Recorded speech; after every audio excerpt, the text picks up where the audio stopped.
Hello বন্ধুরা, আজকে digital যে ওয়েটিং যে কাঁটা আছে তার ব্যাটারি চেঞ্জ করা হবে। কারণ এটা পুরনো ব্যাটারিটা খুব বেশি চার্জ রাখতে ছিল না, তার জন্য এটা চেঞ্জ করে নতুন ব্যাটারি লাগানো হবে। ব্যাটারিটা 4 ভোল্ট 2 অ্যাম্পিয়ার। তো এই ব্যাটারিটা লাগাবো 6 ভোল্ট 5 অ্যাম্পিয়ার সিগমা কোম্পানির ব্যাটারি।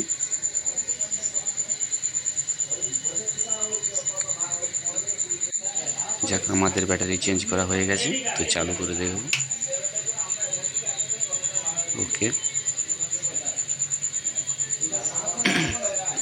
আর যিনার এই ডিজিটাল ওয়েটিং মেশিন যে কাঁটাটা আছে বলছেন যে মাইনাস হচ্ছে, তো এটা একটু বললো যে ঠিক করে দিতে, তো ঠিক করে দিচ্ছি। চাই দিলাম, পাওয়ার লাইট ওকে।